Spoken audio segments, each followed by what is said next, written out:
আসসালামু আলাইকুম। আজকে আমরা যে ব্যাংকটা নিয়ে আলোচনা করব সেটার মালিকানা বাংলাদেশের চর্চিত একটা বিষয়। সেটা হচ্ছে যে আমাদের মির্জা আব্বাস সাহেব, আমরা সবাই জানি চান্দা আব্বাস। তো আসলেই মির্জা আব্বাস সাহেবের ঢাকা ব্যাংকের সাথে সম্পর্কটা কি, এই ব্যাংকে তার মালিকানা কতটুকু, আর ঢাকা ব্যাংকটাকে আমরা দীর্ঘমেয়াদের জন্য ভালো ব্যাংক হিসেবে বিনিয়োগ করতে পারবো কিনা, না এই ব্যাংকটাতে আমরা শুধু ক্যাপিটাল গেইনের জন্য বিনিয়োগ করব।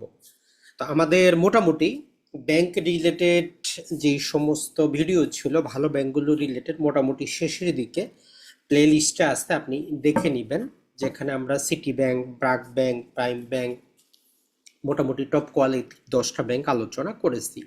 মনে রাখবেন, যে কোনো ব্যাংকিং শেয়ারের যদি আপনি দীর্ঘদিন থাকতে চান, আমরা বিভিন্ন ভিডিওতে বিভিন্ন ক্রাইটেরিয়া দিয়েছি। সামারি একটাই, রিটার্ন অন ইকুইটি 5-10 বছরের 12% থাকতে হবে, এনপিএলটা তার কম থাকতে হবে, আর যেটা হচ্ছে যে ডিভিডেন্ডটা যাতে প্রতি বছর বাড়ে। এই তিনটা ক্রাইটেরিয়া যদি ফুলফিল করে যে কোনো ব্যাংক আপনি নিজের মতো যেটা খুশি তিনটা চারটাতে বিনিয়োগ করতে পারেন।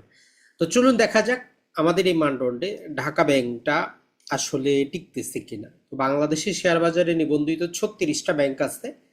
তো এই জন্য আপনার টেনশনের কারণ নাই, আপনি অনেক ব্যাংক পাবেন।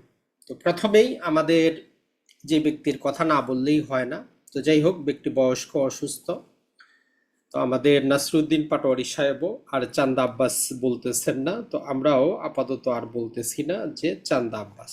তো যাই হোক, আসলে নির্বাচনকালীন সময়ে সবচেয়ে জনপ্রিয় ছিলেন আমাদের পাটোয়ারি সাহেব আর এই যে চান্দা আব্বাস সাহেব। মাত্র 10 কোটি টাকায় 1995 সালে এই যে মির্জা আব্বাস সাহেব এবং আব্দুল হাই সরকার, তাদের ব্যাংকের অফিসিয়াল তথ্য মোতাবেক এই যে মির্জা আব্বাস উদ্দিন আহমেদ এবং আব্দুল হাই সরকার, এই দুইজনই হচ্ছেন ফাউন্ডার, চেয়ারম্যান, উদ্যোক্তা, সবকিছুই। পরবর্তীতে আরো যুক্ত হয়েছে, পরবর্তীতে পাবলিক লিমিটেড হয়েছে, অসংখ্য শেয়ার। তবে ব্যাংকটার এখন পর্যন্ত পরিচালকদের হাতে মোটামুটি যদি আমরা দেখার চেষ্টা করি, সবচেয়ে বেশি পরিমাণ শেয়ার আছে, 44% শেয়ার এখনো পরিচালকদের হাতে। পারলে পাবলিক এবং যে ইনস্টিটিউটরাও শেয়ার বিক্রি করেছে, যেটা পরিচালকরা ক্রয় করেছে। দেখতেই পাচ্ছেন প্রায় 3%-এর উপর বৃদ্ধি পেয়েছে। তো মির্জা আব্বাস সাহেবের আসলে 2015 সালে বাংলাদেশ ব্যাংক যেটা করে, ওনার বিরুদ্ধে অনেক মামলা, পলাতক ছিলেন, পরপর অনেকবার ডাইরেক্টর বোর্ডে ছিলেন না। তো পরবর্তীতে যখন নিযুক্ত করা হয় তাকে কি করা হয়, 2015 সালেই ডাইরেক্টর পদটা থেকে নিয়োগ করা থেকে বাংলাদেশ ব্যাংক অনুমোদন দেয়নি। তো 2015 সাল থেকে সরাসরি ব্যাংকের সাথে নাই। তবে 2012 সাল থেকে উনি ওনার ছেলেকে কিন্তু এই পদের সাথে শেয়ার ক্রয় করে তার ছেলেকে উনি যুক্ত রেখেছেন। এটা ছাড়া তার স্ত্রীও আবার এই ব্যাংকের শেয়ার হোল্ডার। তার মানে বলতে পারেন স্বামী, স্ত্রী, সন্তান তিনজনই এই ব্যাংকের অংশীদার। তো যেহেতু মাত্র 10 কোটি টাকা মূলধন দিয়ে শুরু হয়েছিল, তো অত টাকার কিন্তু প্রয়োজন ছিল না। এখন তো একটা ব্যাংক স্টার্ট করতে 500 কোটি টাকা প্রয়োজন পড়ে। তো ব্যাংকটা আমাদের 1999 সালে আইপিও ছাড়ে এবং 2000 সালে শেয়ার বাজারে নিবন্ধিত হয়। ঢাকা এবং চট্টগ্রাম উভয় শেয়ার বাজারেই এটা বিক্রি হচ্ছে। তো এটা ছিল প্রাথমিক একটা আলোচনা রাজনৈতিক ব্যাকগ্রাউন্ড নিয়ে।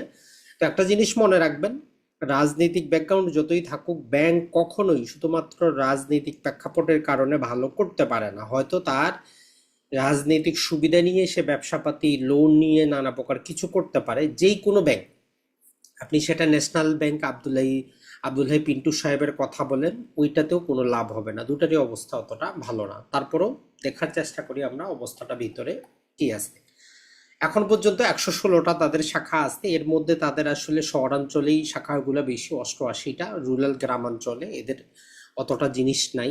নামটাই যেহেতু তারা দিয়েছে ঢাকা কেন্দ্রিক, ঢাকা ব্যাংক, আসলে দেশের বাইরে অত তারা ধারে না।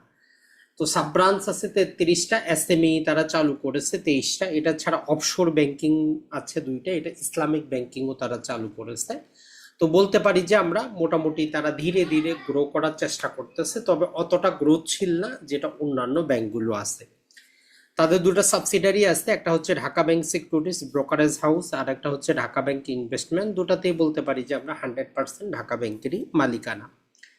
এটা ছাড়া ঢাকা ব্যাংক ফাউন্ডেশন তারা 2004 সালে করে। এটা হচ্ছে নন প্রফিটেবল অর্গানাইজেশন। যেমন বিভিন্ন যে কোম্পানিগুলো বাংলাদেশে কাজ করে, এইগুলার মধ্যে যেটা করতে হয়, তাদেরকে সামাজিক খাতে বিভিন্ন প্রকার টাকা পয়সা সেখানে খরচ করতে হয়। তো এই জন্য তারা ফাউন্ডেশন বানিয়েছে, যেটা আমরা দেখি যে বিভিন্ন অন্য ব্যাংকগুলোও বানিয়েছে।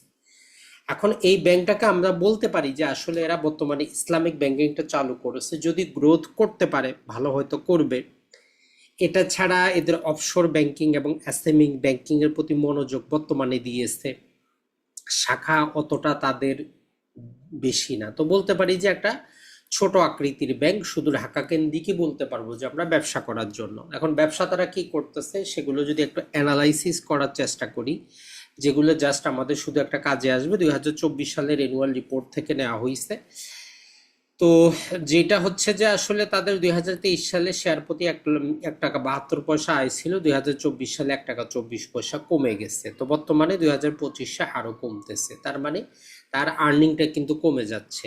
এটাই হচ্ছে এর সমস্যা।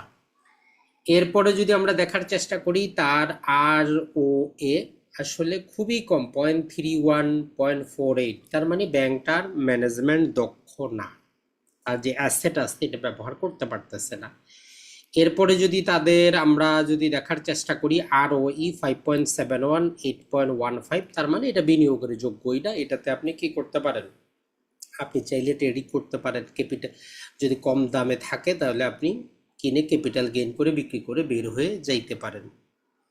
এরপর যদি আমরা দেখার চেষ্টা করি, 2024 সালের অডিটর সাহেব এখানে কি করেছেন, একটা জিনিস কনসার্ন হিসাবে ঢাকা ব্যাংকের দিয়েছে যে আসলে এদের ক্যাপিটালের প্রভিশন ঘাটতি আছে প্রায় 500 কোটি টাকা।